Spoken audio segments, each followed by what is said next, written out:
नमस्कार, मैं मोंटू राजा anti corruption India से स्वागत है आपका। दिल्ली के जंतर मंतर में मौजूद हूँ और मेरे पीछे जो आप तमाम लोग देख रहे हैं, ये दिल्ली और तमाम राज्यों के अंदर होमगार्ड एक सर्विस होती है, जो ये वो लोग होते हैं सरकारी महकमों के अंदर, इनका एक तरह से कह सकते हैं इस्तेमाल किया जाता है और जब काम पूरा हो जाता है तो शायद निकाल दिया जाता है। होमगार्ड के अंदर अगर बात की जाए तो चाहे दिल्ली हो, यहाँ पे 2 राज्यों के होमगार्ड सर्विसेज में जो तैनात रहे हैं वो लोग मौजूद हैं। दिल्ली और हरियाणा से लोग आए हैं। लोगों को 18 से 20 साल हो चुके हैं और अभी तक उनकी बहाली नहीं हुई है। मामला कोर्ट में भी गया, कोर्ट से इनके पक्ष में जो है वो फैसला है, उसके बाद भी सरकार जो है सुनने को तैयार नहीं है। कुछ लोगों को बहाल किया है तो उनको अभी तक ड्यूटियां नहीं दी गई हैं। आइए पूरी चर्चा करते हैं और जानने की कोशिश करते हैं पूरा मामला क्या है। क्या नाम है सर? मेरा नाम चंद्रपाल तंवर है। मैं all India home guard welfare association Haryana का प्रधान हूँ। तो समस्या हमारी ये है कि काफ़ी हमारे जवान, जैसे भाई साहब हमारे 2005 में भर्ती हुए थे, तो इनको बिना किसी नोटिस के मतलब हटा दिया गया। इनके जैसे 1800 से 1900 जवान हैं हरियाणा में, इनको हटाया बिना नोटिस के। तो उसमें जब ये भर्ती होने के लिए जब गए तो इनमें ये कहा कि भाई, किसी को कहा कि आपके भाई अंडर हाइट हो या आपके भाई जो अंडर मैट्रिक को पढ़ाई नहीं है। जब ये पहले जब ये भर्ती हुए थे तब ये पूछा गया था इनसे? ऐसा है सर, देखो, जब ये भर्ती हुए सर, इसमें ऐसा कोई रोल था नहीं कि ना कोई हाइट थी ना कोई पढ़ाई थी। इनका जो इस्तेमाल है, जैसे ड्यूटी होती थी, चुनाव की ड्यूटी है, उसके बाद कोई बाढ़ है, आपदा है, एफसीआई की ड्यूटी की है, वेयर हाउसिंग की ड्यूटी की है, और जो भी ड्यूटी होती है पुलिस के साथ में, धरने हैं, दंगे जो भी हो, मतलब इन्होंने बराबर ड्यूटी करते हैं पुलिस के साथ में। और तो इनको ये ड्यूटी करते हैं 8 घंटे की, इनको नाम दिया गया है वॉलंटियर का। भाई तो जब वो इनको बेनिफिट्स क्या होते हैं? सैलरी क्या मिलती है और क्या बेनिफिट्स सैलरी होते का नाम यहाँ पे नहीं है। अगर वो सैलरी का दे दें तो वो एक दर्जा मिल जाता है कर्मचारी का, हैं? तो उनको वो बोलते हैं मानदेय। मानदेय क्या है कि एक तरह का मामला होता है भ्रष्टाचार का। ये इनको इनरोल करते हैं 3 साल के लिए और फिर उनको निकाल देते हैं उसके नाम पे। लेकिन क्या होता है, क्या है कि जब वो भर्ती करते, जब ये जो बंदे थे इनको जब हटाया बिना नोटिस के, इनकी जब ये सैलरी बढ़ी, जवान कुछ ऐसे है कि यहाँ पे जब डेली के 100 रुपए थे हरियाणा में, आज की डेट के 788 रुपए है पर डे के। तो जब ये जैसे मतलब इनके पैसे बढ़े, मानदेय बढ़ा, इनको बिना नोटिस के हटा दिया गया। इनकी जगह नए बंदे भर्ती किए। जब शिकायत की जवानों की, इनको भाई अब हमें भर्ती करो दोबारा, तो डी साहब ने ऑर्डर किए थे। तो ऑर्डर में क्या किया कि जो जवान पहले से भर्ती हैं होमगार्ड के अंदर और उन्होंने जो काम किया हुआ है विभाग के अंदर, उनको आप पहले परफेक्ट के लेवल पे आप लो। लेकिन इन्होंने क्या किया कि उनकी जगह नए बंदे इनरोल कर दिए। किसने किया ये? ये किया जो भी करप्शन अधिकारी हैं राज्य राज्य कर्मचारी के अंदर, जो राज्य मुख्यालय चंडीगढ़ में है और जिला जो मुख्यालय है उससे मिलकर, जो मैनेजर है वो जो है राज्य मुख्यालय है, क्योंकि जो बजट है वहां से आता है। इनकी जगह बिना नोटिस के ये हटाए, कोई नोटिस नहीं है। जबकि जो चंडीगढ़ है, पंजाब है, वहाँ पे कोई जवान ड्यूटी से जाता है तो उसको बाकायदा रजिस्ट्री पोस्ट या स्पीड पोस्ट और उनके पर्सल भी घर पे जाके 3-4 नोटिस देने के बाद कमेटी गठित करके उनको हटाते हैं। लेकिन यहाँ पे कोई ऐसा रूल कोई फॉलो नहीं किया।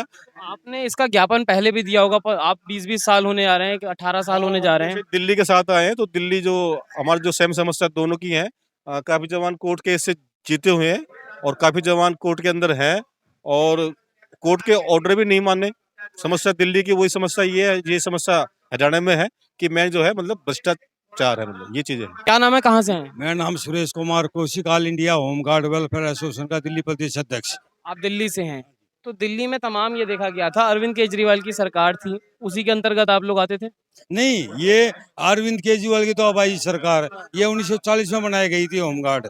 1959 के कानून के तहत हम भर्ती किए गए थे और इन्होंने 1998 से ले गए 2001 तक के जितने थे टोटली सब निकाल दिए थे बिना कान के, बिना नोटिस के। इनका कानून था 3 साल का, ड्यूटी 15-20 साल नौकरी करवा के इनने बेरोजगार कर दिए।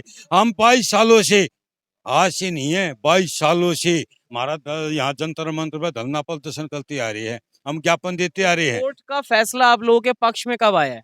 मैं हमारे पक्ष में आया है कि ये 6 मार्च 2018 को, क्योंकि 18 में हाँ, तो भर्ती बहाल हुई फिर? नहीं, जो 17 जनवरी 1984 में जो भारत सरकार ने आदेश दिए थे, जिस होमगार्ड ने 3 साल नौकरी करी है, वो जिनने ट्रेनिंग की है, जो जिनके पास अनुभव है, जितने विभाग भारत सरकार दिल्ली सरकार के हैं, उनमें सब में होमगार्ड दी जाए। लेकिन जो जगह जगह जितने सरकारी विभाग हैं, वहाँ पे प्राइवेट सिक्योरिटी है और वहाँ पे होमगार्ड जानी थी, लेकिन होमगार्ड वहाँ भेजी नहीं और ये होमगार्ड को बेरोजगार कर दिया। तो अब कोर्ट का जो फैसला आ गया है उसके बाद आप अगर उसका फैसला कह रहे हैं माना नहीं जा रहा है, जो 6 तो मार्च हाई कोर्ट और सुप्रीम कोर्ट का दरवाजा खुला है आप लोगों के लिए। जी, जो 6 मार्च, क्योंकि 2016 में हमारा सचिवालय पे प्रोग्राम था कि होम सेक्रेटरी के साथ मीटिंग हुई। होम सेक्रेटरी ने कहा भाई हम इस कार्य में असमर्थ है, आप हाई कोर्ट में जाइए। मैं खुद हाई कोर्ट में गया। हाई कोर्ट में 6 मार्च 2018 को दिल्ली हाई कोर्ट ने आदेश किए, जिस भाई जो 50% का कोटा है दिल्ली में, जो क्योंकि 17 जनवरी 1984 में भारत सरकार ने आदेश करे थे 50% का कोटा दिल्ली विभाग में है, लेकिन उसी आदेश पे दिल्ली हाई कोर्ट ने आदेश किए और उन्होंने कहा था भाई 84 दिन का समय दिया था दिल्ली सरकार को, 84 दिन के अंदर अंदर 50% का कोटा मंजूर करके इनको लिया जाए। कुछ लोगों ने ये भी कहा कि दिल्ली होमगार्ड पहले हुआ करता था, अब दिल्ली सिविल डिफेंस ने उसकी जो है वो गद्दी हथिया ली है, कैसे देखते हैं उसको? नहीं, दिल्ली जो सिविल डिफेंस है, अब तमाम सरकारी जो महकमे हैं उसके अंदर दिल्ली सिविल डिफेंस काम करती दिखती है। क्योंकि इन्होंने ये मालूम हो गया है क्योंकि सिविल डिफेंस में तो ना कोई जंतर, कोई धरना प्रदर्शन, ना कोई कोर्ट में, ना कुछ, क्योंकि उनका होता है 5 दिन की ट्रेनिंग, हमारी होती है 45 दिन की ट्रेनिंग और उनमें और हमें तो बहुत फर्क है। वो जो सिविल डिफेंस था, पहले ये जब हम भर्ती हुए थे 1994 में, होमगार्ड और सिविल डिफेंस एक मामला था और इन्होंने सिविल डिफेंस को कब बुलाया करते, जब बुलाया करते रामलीला हुई, आपातकालीन हुई, वो भूकंप आ गया, जब रामलीला का जब इसको सिविल डिफेंस को बुलाया करते। लेकिन सिविल डिफेंस को तो ये माननीय मुख्यमंत्री जो आए हैं, इसने वो भारा फालतू दिया है और होमगार्ड को गिराया है। अब क्या करेंगे, क्योंकि कोर्ट के फैसले के बाद भी आपकी सुनवाई नहीं है, आप कह रहे हैं हाई कोर्ट गए, हाई कोर्ट ने आपके पक्ष में फैसला दिया। हाँ, हमारे पक्ष में दिया। 6 मार्च 2018 को दिल्ली हाई कोर्ट ने आदेश करा, 9/4/2019 को भी दिल्ली हाई कोर्ट ने आदेश करे। मतलब दिल्ली सरकार जो है हाई कोर्ट के फैसलों को नहीं मान रही। नहीं मान रही, क्योंकि जो होमगार्ड का विभाग का जो कमांडेंट डीजी साहब है और जो होम डिपार्टमेंट है ये दिल्ली कोर्ट से सरकार, ऊपर थोड़ी नहीं है ये। मान रहे हैं, जब ये तो नहीं करते, कोर्ट से ऊपर तो है, ये नहीं मान रहे, कोर्ट को नहीं मानते। एक बात बताओ, आपके पास ऑर्डर है? हाँ मेरे पास ऑर्डर है, कहो तो मैं आपको ऑर्डर दिखाऊं, आप देख लो देखिए नेट पर। बड़ा जो है ये चैलेंज कर रहे हैं, एक तरह से कोर्ट का ऑर्डर है और हाई कोर्ट से ऊपर डीजी हो गए हैं, आप कह रहे हैं। डीजी भी हो गया है, नहीं है जो हमारा जो भारत सरकार का all India DG, home department, ये 3 अधिकारी हैं। वो तीनों अधिकारियों ने आज तक 6/2018 में आदेश हुए थे, 18 से लेकर 23 आ गया और 6/9/4/2019 में आदेश हुए, 2 आदेश हुए दिल्ली अब हाई क्या कोर्ट में। करोगे? हम क्या करेंगे जी, अब हम तो यहाँ पे धरना प्रदर्शन है, इसके सिवा क्या करेंगे। हमने पीछे भी 2000 सुप्रीम कोर्ट जाओगे? 2000 हम सुप्रीम कोर्ट गए, सुप्रीम कोर्ट ने कहा कि हाई कोर्ट में जाओ। हाई कोर्ट का तो आप बता रहे हो फैसला आ गया आपके पक्ष में। फैसला आ गया है, लेकिन दोबारा हमने डाला है, क्योंकि ना थे जवाब देती दिल्ली सरकार कोर्ट में। कोर्ट अभी लिम्मी चला हुआ हमारा मामला। वकील है कोई आपका? हाँ, वकील है यहाँ पे मौजूद? नहीं नहीं नहीं, यहाँ नहीं है, क्योंकि हमने लीगल एड से जो ये आदेश हुए थे, ये लीगल एड से हमने वकील लिया था। एक चीज समझ में ये नहीं आ रही है कि हाई कोर्ट ने अगर आपके पक्ष में फैसला दिया है तो हाई कोर्ट के ऊपर तो दिल्ली सरकार भी नहीं है, देखो कोई भी सरकार देखो, नहीं ये है। हम ज्ञापन दे रहे हैं और इसमें दिल्ली हाई कोर्ट के जो आदेश है, जो दिल्ली हाई कोर्ट के आदेश हर उसमें दे रहे हैं हम। ना इन्हें नामांकन किया, इनका कानून 3 साल का, ड्यूटी 15-20 साल नौकरी करवा के बिना कारण के, बिना नोटिस के इन्हें बेरोजगार कर दिए। किस लिए करे, पूरे भारत में बहाली होगी है, 5,72,000 कुछ है पूरे भारत में होमगार्ड की, लेकिन ये आज से नहीं है और हर एक उसमें स्टैंक बदली कोर्ट है। का फैसला आने के बाद भी प्रदर्शन। क्या करे, क्या करे। वो कर रखा जी इसमें तो। हरियाणा में भी आपके पक्ष में हरियाणा फैसला है? हाँ जी, कम से कम ही 50 बंदों का लिया जी। और जो ऐसी बहाली करके का है, बहुत कुछ लोगों को बहाल किया गया है, वो दिल्ली की बात है हरियाणा की है? हरियाणा के भी है जी, और यही सेम को सुप्रीम कोर्ट में 15 में आदेश करे, समान काम समान वेतन होमगार्ड के, वे आज तक सुप्रीम कोर्ट के लागू न हो रहे पूरे देश में। आप तो हाई कोर्ट की बात करो, होए तो बताओ 2015 के पूरे देश में 5,72,000 होमगार्ड के पूरे हिंदुस्तान में लागू, बता दो कितने स्टेट में लागू होया है। 2015 का आदेश है, समान काम समान वेतन सुप्रीम कोर्ट का आदेश है। और मतलब वो हिमाचल और पंजाब कहीं ना कहीं भ्रष्टाचार आप बता रहे हो। भ्रष्टाचार है, क्योंकि होमगार्ड की जो स्टैंक थी, दिल्ली की होमगार्ड की जो स्टैंक है 10,285 है, 10,285 है। जो लोकसभा का जो क्वेश्चन है 17,505 का है। स्टैंक से ऊपर कैसे पहुंच गए 17,505? स्टैंक जब 200,000 की रकबरी है जो है इसकी दिल्ली होमगार्ड की 10,285 है, वे 17,505 कहाँ से आगे? भ्रष्टाचार है। आज भी होमगार्ड लोकमा लोकमा भर्ती करा है और जो क्यों निकलता है? देखिए तमाम ये होम गार्डन की संख्या क्या होगी दिल्ली में, अगर लमसम आप बता पाएं, और आप हरियाणा की अगर बता पाएं? तो 1900 कुछ है जी। टोटल हरियाणा में होमगार्ड जो 1900 कुछ है, जो गलती से निकाले गए थे। हाँ। और दिल्ली में आज तक दिल्ली में इसका अनुभव नहीं हुआ है। कितने निकाले, कितने भर्ती करे, कितना जो इससे पीड़ित हैं वो लमसम अगर आप बता पाएं आइडिया। जो आइडिया जो मैं बता रहा हूँ, जो लोकसभा का जो क्वेश्चन है 2002 का, उसमें बता रहा हूँ 17,505 का है 2002 का। 2002 का 2 का उसके बाद इनने कितने भर्ती करे, कितने निकाले, उसका को होटा कोई ना मामले का। देखिए दो राज्य के जो होमगार्ड हैं यहाँ पे आए हुए हैं, हरियाणा और दिल्ली के।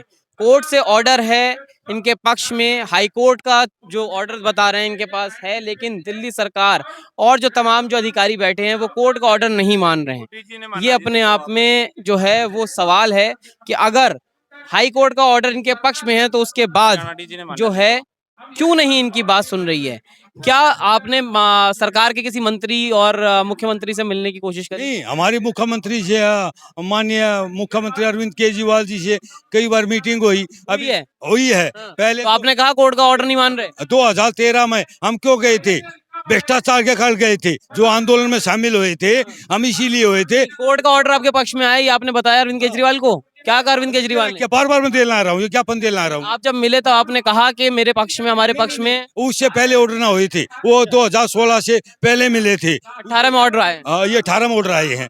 ये बात उसके बाद मुलाकात नहीं हुई? नहीं, हमने कई बार हमने मिलने की कोशिश करी, ज्ञापन दिया, वहाँ पे धरना प्रदर्शन किया सीएम हाउस पे, लेकिन मिले नहीं, क्योंकि उस समय हमारा 24 तारीख को सीएम हाउस पर प्रोग्राम था। तो ये वहाँ पश्चिम बंगाल चले गए थे, क्योंकि हमने 10 दिन 12 दिन पहले वो परमिशन ली थी। तो देखिए ये हाल है, तमाम हजारों लोग हैं जिनकी नौकरियां जो हैं वो समाप्त हो चुकी हैं। कोर्ट का दरवाजा आदमी तब खटखटाता है जब वो हर जगह से हताश हो जाता है। कोर्ट का फैसला आ गया, कोर्ट के फैसले में इनके पक्ष में चीजें रखी गई, लेकिन उसके बाद भी जो अधिकारी हैं वो कोर्ट का फैसला मानने को तैयार नहीं है, ऐसा ये लोग कह रहे हैं। इस पूरी इसमें साथ जी मंत्री भी है शामिल जी, इसीलिए नहीं मान रहे, लेकिन मंत्रियों के दाब पड़े तो माने नहीं सरकार।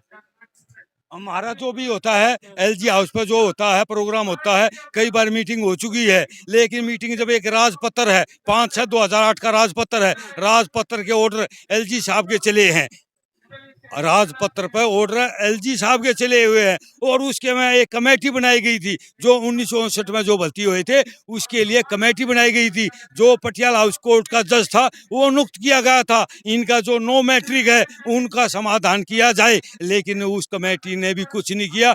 2019 में जब ये हाई कोर्ट के आदेश हुए हम कंडेम टू कोर्ट में गए, लेकिन सरकार ने यहाँ भी हमारे साथ पक्षपात किया।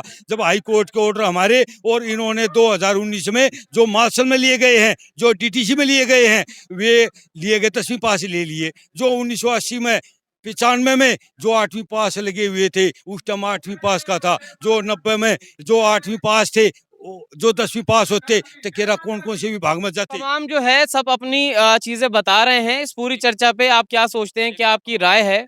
जी हरियाणा में तो ऐसा भ्रष्टाचार है जी, आरटीआई से पता किया था बंदों का, कुछ जिस बंदे ने आरटीआई लगाई उसको मृत घोषित कर रखा है। आरटीआई लगाने वाला भी वही है और उसी को मृत घोषित कर रखा है। होमगार्ड हाँ जी, वो सरेआम जिंदा है, हमारे पास है।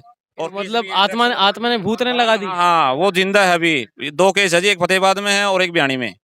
अपने अपने नाम नंबर ही बता दो। नाम जी मेरा सोनू खान, जिला अध्यक्ष हरियाणा नंबर हिसार से, नंबर 97 281 19 607।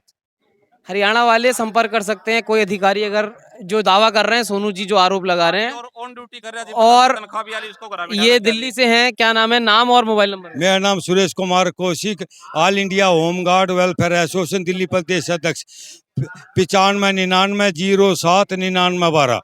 तमाम सरकारों पे भ्रष्टाचार का आरोप लगा रहे हैं, हाईकोर्ट का ऑर्डर लिए बैठे हैं, तमाम जो दावे वादे कर रहे हैं, इसकी सत्यता अगर जानना चाहें तो संपर्क भी कर सकते हैं।